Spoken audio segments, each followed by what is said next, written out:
UFC 220 saw not only the return of Daniel Cormier, but also a record set by Stipe Miocic as maybe one of the greatest, if not the greatest, heavyweight champions that we have ever seen. And to recap everything that occurred, we welcome in MMA Fighting's Marc Raimondi to the program. Hello, Marcus. How are you, sir?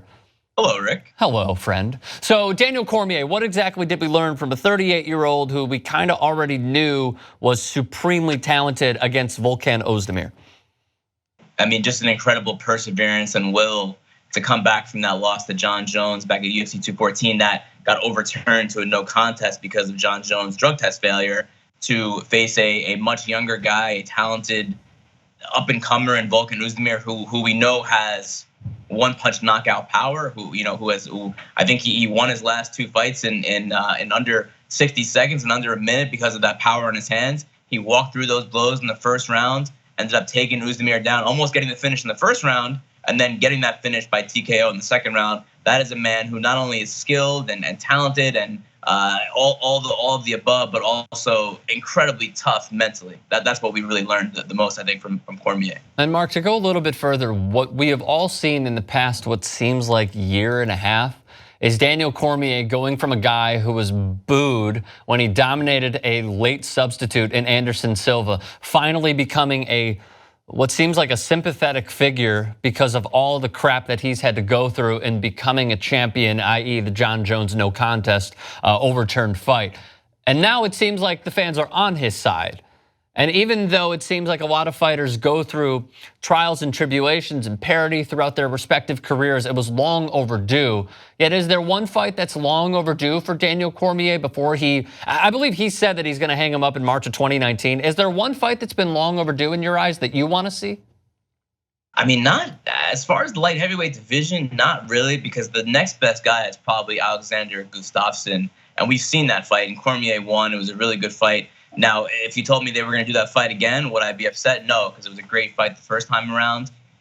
The real question, I think, Rick, is going to be, will Cormier be around long enough to see another Jones fight, to see John Jones 3?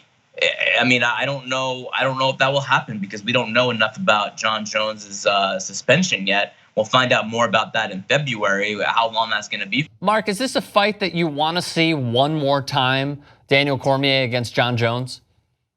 I would say yes, but I feel like there's so much unknown about the suspension length and how long he's really going to be out. Talking about Jones, I mean, look, we have seen it twice before, and both times John Jones came out with his hand raised. One of those times, of course, has been overturned because of the failed drug test. So, I mean, Cormier did say going into the last fight back in July that he felt like John Jones had been on some kind of performance enhancers his entire career, even the first fight. So maybe just for peace of mind for Daniel Cormier, if it's a clean John Jones, if we know for sure because of the drug testing and he's clean, he goes into that fight. And maybe if John Jones wins, then we have a little bit of closure for both of them. But I think for Cormier, it's a weird thing because it's like you've already fought this guy twice, but there's still so many question marks about that whole rivalry and really Cormier's legacy. I mean, John Jones's mistakes have kind of dragged Cormier's legacy down with them in some respects. And that's the thing. I feel like Cormier, not only, as you said, and to reiterate that John Jones has sort of dragged Daniel Cormier down because of the anabolic steroid use and what have you in the past. Horse dick pills was the quote that I remember. But to go a little bit further, it seems like he is just chasing a ghost that he will never catch. It's like this thing, it's this thing that he has in his head. This is Cormier, who it seems like he accepted defeat, and now it's like, wow, maybe I shouldn't have accepted defeat because this thing happened, so now I'm going to revert back to maybe I could beat him. I just personally don't want to see it again, man. I don't want to see Cormier, who it seems like was at his peak, has reached his peak, is still light heavyweight champion. I don't want to see him end on a sour note because then he's going to be fighting into his 40s again, trying to turn back what could potentially occur against John Jones. Because like Eli Manning to the New England Patriots, John Jones is Daniel Cormier's kryptonite, Mark. And that's what I fear for him. Yeah, I mean, certainly the past has proven that correct, what you just said about being the kryptonite. I guess if you're Daniel Cormier, he's such a competitor. I mean, he's an Olympic level athlete. He's been doing this his entire life. I could see why, from that respect, he would want one more go. Because I know deep down, he knows, or he feels like, and he knows, I mean, that he can beat Jon Jones. Whether or not he can, I don't know.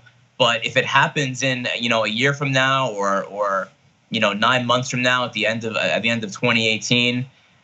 You'll get a rusty Jon Jones. Maybe I don't know if Jon Jones has been using PEDs his entire career. No one can really know that for sure. We just know the tooth-valid drug tests. So there are so many question marks that I think that people want to have answered. I definitely see where you're coming from, though, Rick. I definitely can see why you wouldn't want that fight to happen again, because of there have been so many. I mean, the two fights before have been, in many ways, kind of heartbreaking, because of what happened afterward. Mm-hmm. So it's just one of these like really strange rivalries that we may never get closure to.